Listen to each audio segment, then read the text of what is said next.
What's up, guys? It's your boy Wimpy back with another podcast.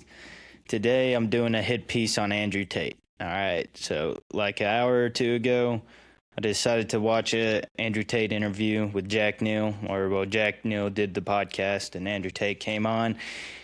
And in like the first 10 minutes, Andrew Tate already pissed me off. All right, so I'll preface this by saying, like, I agree with a lot of things Andrew Tate says, and I disagree with a lot of things he says. All right, but this one in particular, like this, I'll show you guys a clip, but this just pissed me off. All right, I'm gonna share it right now. Hopefully, if the Wi-Fi ain't so shitty, this will work. Here we go. And now they're saying, you showed me the beginning, but not the end because you're a traitor. You can't show the end. I can't show the end. Not that I don't know the end. I can't show the end. In fact, I know so much more than I can say. But if I say it, we're going to lose. Because unless I keep showing people the beginning, the war's over. And they're going to put a bullet in me.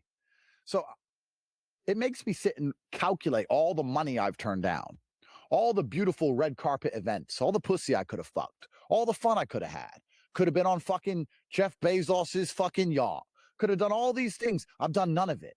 Because I wanted to point people in the right direction. And what? All right, that's all we really need, okay? So, hopefully if my Wi-Fi was fast enough and that didn't fuck up and you guys could actually hear it.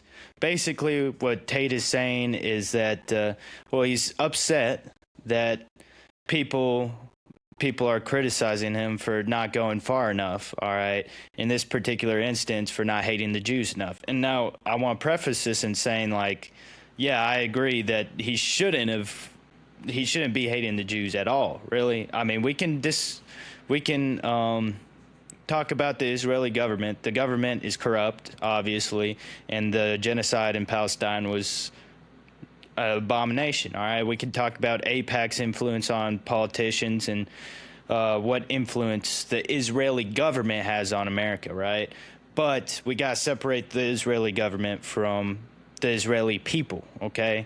Because these, according to the Bible, are God's chosen people, okay? The government can be corrupt. Throughout the Bible, the Israelis' government became corrupt, all right? There was a civil war that split Israel into two, into Judah, the tribe of Judah, and into Israel, all right? So, yeah, there's been many bad kings. Like I said in the previous podcast, I equate Netanyahu to King Saul, all right? He doesn't want to give up his power. I don't know if he's disobeyed God, but it's not good, all right, what he's doing, or not morally right. So, yeah, I think the anti-Semitism is just going too far, all right? And this has been historical. Like, Jews have had it pretty rough in Christian Europe and stuff because whenever something goes bad, it's always the Jews' fault, all right? And sometimes it could be. Sometimes it could be. Not like Jews in general, all right? Maybe a banker or something causes like an economic crash in the country, and that banker happens to be Jews or of Jewish descent or whatever. And then the people go and kill all the Jewish people when they had nothing to do with that banker, all right? They take it too far, all right? We shouldn't be judging people based on their ethnicity or background, all right? We should be judging them on their character, the contents of their character, all right? Like Martin Luther King Jr. was saying. All right. So, yeah. All right. I don't hate on Tate for not, saying Hell Hitler and going all anti-Jew and stuff. But the principle here is what I'm disagreeing with. What he's saying, all right, is that he knows the truth, all right? I know the end, all right? My job is just to put people in the right direction, to show them the beginning, all right? We live in the Matrix. And I would argue that he didn't really even do that, okay? He became very popular back in the day, and, like I said, I agreed with a lot of things that he said, but we should know a tree by its fruits. That wasn't so that he could spread the truth and stuff because he loves you so much and he cares about you guys. He's trying to make a profit. All right. Yeah, he's talking about getting out of the matrix and becoming rich and stuff, but you got to look at the way he did it. All right. Did he do it ethically? All right. Did he do it the right way? Did he become rich the right way? No. All right. He's talking about how we should respect women and women should present themselves respectfully, but he built his money off of cam girls, all right, getting girls to sell their bodies so he can make a profit, all right. A tree will be known by its fruits, all right. And then the fame, that fame was for a reason, so he could sell Hustlers University so he could also make a profit. He didn't give a fuck about spreading the truth or whatever. He's just trying to make a profit. All right. So for him to come out here and say that he's like done all this great stuff for humanity, no, man, you're just trying to make a profit. All right. Just like those mega church preachers. And he knows how to get people going. All right. Some of his stuff gets me like ready to go. All right. It gets me hyped up. But he's smart. He's very smart. He knows how to work a crowd, and he knows how to make a profit. All right. His fame was designed so he could make more money. Now he has a yacht. All right. And he likes to talk about persecution. And yeah, he was probably persecuted because he was famous and he was leading people in a direction that the powers that be might not want to happen. All right. So they fabricated charges to put him in prison. I think that's what happened. Yeah. But for him to say that he was persecuted for spreading the truth, nah, man. I think he was persecuted for trying to make a profit. Well, the truth might have been a byproduct. And I don't really think it was the truth. It was just getting people going, getting people to wake up to the matrix, like he's saying. But he doesn't even really explain what the matrix is. Yeah, the system's broke. The poor are getting poorer and the rich are getting richer. That's just basic economics. The rich want to get richer. All right. They want to be the richest in the world. And in order for them to do that, poor people are going to have to get poorer. They're going to have to get this money from somewhere. There's a transfer of wealth, all right? And then from middle class too. It's not just poor people, all right? We can talk about economics and stuff, but yeah. Then he goes into a point of saying that he knows the end, which I don't really think he does, because if he did, he'd probably say it, because probably make more money, or he'd find a way to make more money off of it. But he says, I ain't going to tell you the end because I'm going to get shot in the head and then the war's over. The war's over. He's acting like he's the center of the war, man. You're not a Martin Luther King Jr., bud. I'm sorry. You're not Jesus Christ. All right. You had your fame. You made a lot of money. Now you got a yacht and you got a bunch of bitches. Good for you, man. But for you to act like you're the center of this revolution, nah, man. Sorry. And you don't really know what persecution is. Yeah, you spent time in a jail, but once you get out and you have house arrest is nice when you live in a mansion. All right. That persecution ain't bad when it's over. You get to go get on your yacht with a bunch of bitches. All right. People have had it a lot worse, and they've still spoke the truth. OK, William Tyndale was burned at the stake for trying to translate the Bible into English. He didn't have a fancy yacht that he could just go back to. All right.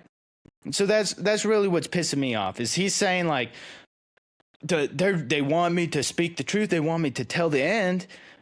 And they're like, I don't want to do that. Basically, that's what he's saying. I don't want to do that because they're going to kill me. All right. And now he's setting an example like, OK, we can only say so much. All right. But when the forces that be really don't want you to say nothing, don't say it because they'll kill you. All right. That's basically the example he's setting. We have to lead by example. All right. And he also, not put in this clip, but if you watch it, he talks about all these little streamers and stuff, which would be me directly talking to me. Well, not directly, but indirectly talking about me, of calling them out. All right. Saying, why didn't you go far enough? I disagree about what they're saying, like he should have went farther with anti-Semitism. Completely disagree with that. It's a principle, all right? If you're speaking the truth, you don't just speak half of it and then just step back, make your money, and be like, okay, I don't want to speak enough truth that'll get me killed. No, you're a fucking pussy, man. You're a fucking pussy, and you're not that important, all right? And if you don't want to do it, let somebody else step up and take your place. Yeah, you'll talk shit about me and the other little streamers for talking shit about you because we don't have a whole lot of influence. Fine.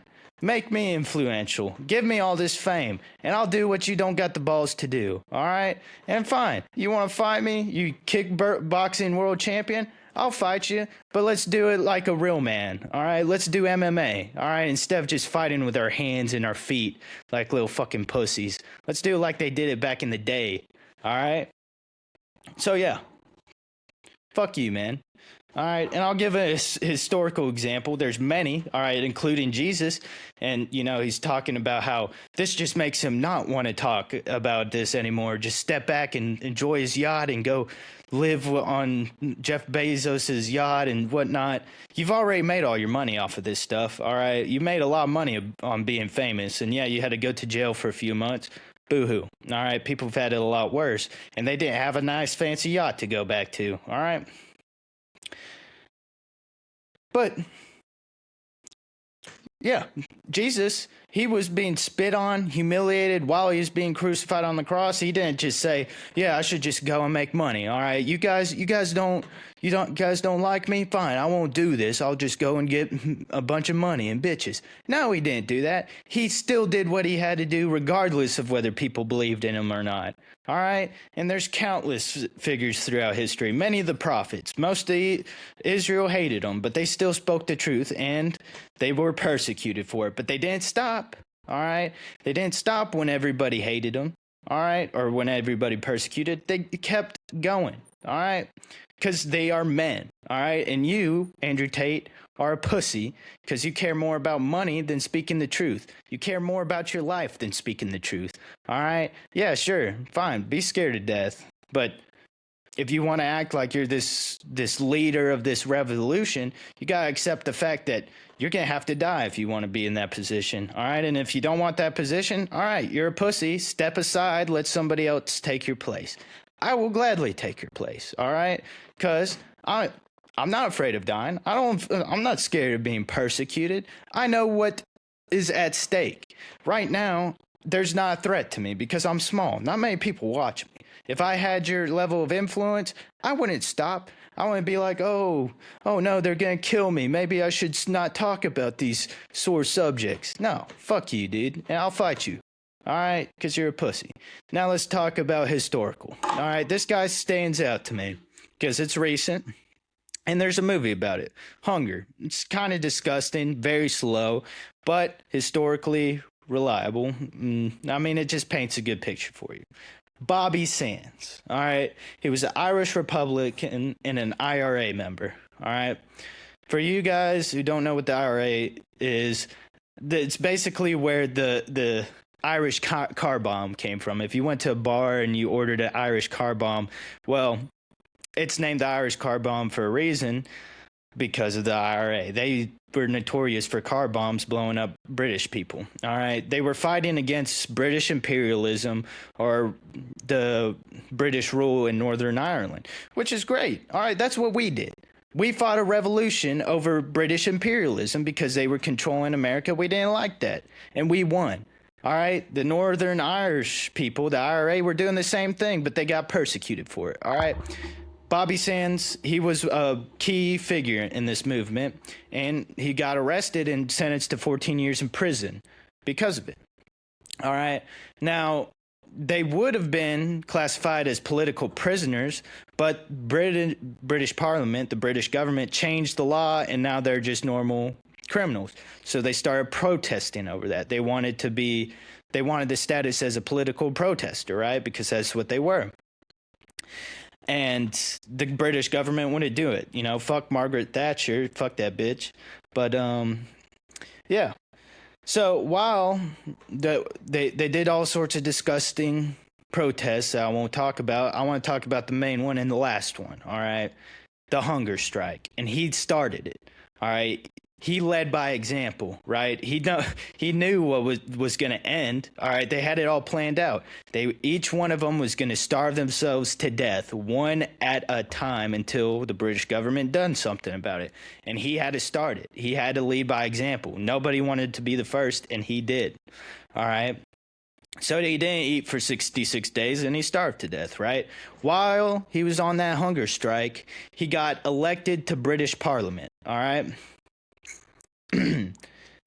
Ran for and won a seat as a member of parliament while on hunger strike. All right, he won. He was elected while he was on hunger strike, and he continued until he starved himself to death, because that's how committed he was to the movement. He didn't give a fuck about going back to his yacht or, oh no, they're going to kill me. All right, he knew what he had to do, and he did it. All right, in total, 10 people died. Him and 9 others died as a result of that hunger strike. All right. And it was all over Northern Ireland independence from Britain. We should be able to sympathize with that because we did the same thing. All right. Yeah. Great hero. Great person to live by. All right. That is one of my heroes right there. All right. And many others. Jesus. All right. William Tyndale. Martin Luther King Jr. JFK. All right. These people, they spoke the truth and they were killed for it. All right. And, you know, Martin Luther King, you could argue that, yeah, all right, they might have, if they knew they were going to get killed, they would have shut up. Martin Luther King knew what was going to happen to him. All right. He knew he could have been shot. People were threatening him with death threats, throwing rocks through his window. The government was throwing him in jail. He didn't stop. All right. He didn't just say, oh, I'm going to just go get on my yacht. All right. My part is just to tell you the beginning. I'm not here to tell you guys the end. He saw it through because he has balls. All right. Something that Mr. Tate lacks. All right. So, yeah, this is a hit piece on Andrew Tate because that pissed me off. All right. Yeah, and he's not setting a good example. All right. What our leaders should be setting the example is by being willing to give their lives for something they believe in. He's obviously not willing to give his life for what he believes in, probably because he don't really believe in it. He just wants some money. He just wants to buy a yacht. He has a yacht. He has a lot of money. That's all he really cares about. And when the chips are down, he's going to fold like a fucking lawn chair. All right. He shouldn't be any sort of leader. All right. Never served a day in the military. All right. You know, you go on patrol. You're in the military. You go on patrol. One of your buddies gets blown up. You know, might be a mass cow. Everybody around you dies. All right. Lone survivor. You go back. All right. If you're not injured, if you're still in fighting shape, you got to go right back. You can't just say, all right, I about died. All right. I'm done. Just send me home, guys. That's enough for me. No, you're going right back, all right? If you truly believe in what you're fighting for America, fighting for the Constitution, you're going to go back. You know the consequences when you sign up. You're accepting that you may and can die, all right? I don't think Andrew Tate expected that when he was going after fame and trying to make money off of selling Hustlers University. He shouldn't be anybody's hero, all right? And yeah, I challenge him. Challenge him to a fight, all right? And sure, if you're a pussy and you don't want to do MMA, fine. I'll go into your ball court. I'll do kickboxing. I don't give a fuck, all right? Let's make it happen. But that's all I got for you guys. Just had to get that off my chest. Be good.